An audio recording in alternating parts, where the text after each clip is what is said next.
चेतुर्णीकैतुर्णीकः भवतु विश्ववेदाय विश्ववेदाः वासतां द्वेषः भयं सुवीर्यस्यापतयः श्यामातस्या भयं समताविदुः मतो यज्ञस्यापि भद्रे सोमनसे श्यामातः रोरथमिति पुनः रथम् इन्द्राय लोकं मर्यादाभिके लोककृतिति लोकाकृतसङ्गे समर्पयेति वृत्राणां अस्माकं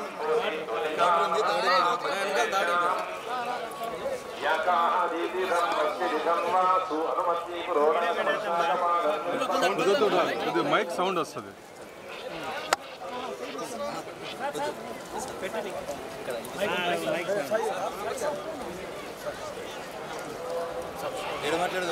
ముందు ఇంకా ముందు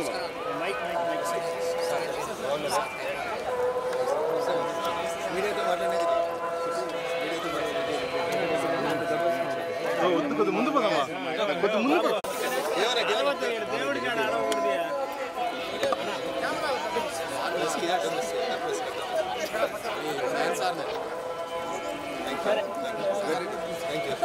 ఓకే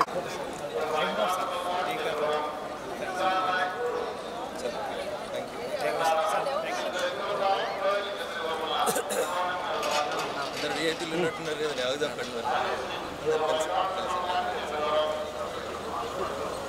చాలా నాగుండ్రి మీరు ఆగుండ్రి మంత్రులు ఉన్నట్టున్నారు సోమిరాజు గారు వస్తున్నారు.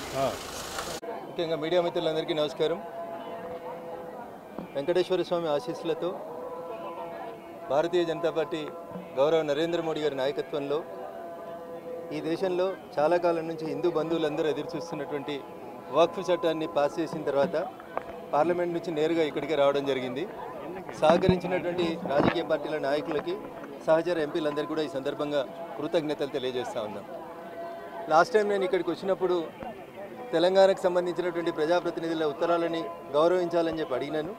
నా విజ్ఞప్తిని మన్నించి ఆంధ్రప్రదేశ్ ముఖ్యమంత్రి గారు, అదే రకంగా టీటీడీ బోర్డు చైర్మన్ గారు తెలంగాణ ప్రజాప్రతినిధుల లెటర్లని ఆహ్వానించి స్వాగతించినందుకు నేను వారికి ప్రత్యేకంగా కృతజ్ఞతలు తెలియజేస్తూ ఒక విజ్ఞప్తి రాష్ట్ర ముఖ్యమంత్రి గారికి, టీటీడీ చైర్మన్ గారికి, టీటీడీ ద్వారా వస్తున్నటువంటి ప్రతి రూపాయిని మున్సిపాలిటీలకో రోడ్లు వేయడానికో ఇతరత్ర కార్యక్రమాలకి వెచ్చించకుండా దయించి ధార్మిక కార్యక్రమాలకి మాత్రమే టీటీడీ డబ్బుల్ని వాడాలని భారతీయ జనతా పార్టీ పార్లమెంట్ సభ్యునిగా నేను ఈ సందర్భంగా డిమాండ్ చేస్తూ ఉన్నాను.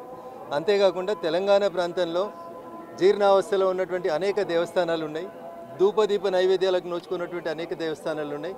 దయించి వాటికి కూడా టీటీడీ డబ్బుల్ని వెచ్చించి తెలంగాణ ప్రాంతంలో పురాతనంగా ఉండి జీర్ణావస్థలో ఉన్నటువంటి దేవాలయాలకి నిధులు వెచ్చించాలని టీటీడీ బోర్డు చైర్మన్ గారికి, ఈ రాష్ట్ర ముఖ్యమంత్రి గారికి నేను సవినయంగా అప్పీల్ చేస్తూ మా తెలంగాణ ప్రజాప్రతినిధుల లేఖల్ని అనుమతించినందుకు నేను వారికి మరొకసారి మీ అందరి ద్వారా కృతజ్ఞతాభివందనాలు తెలియజేస్తున్నాను. జై హింద్, జై భారత్.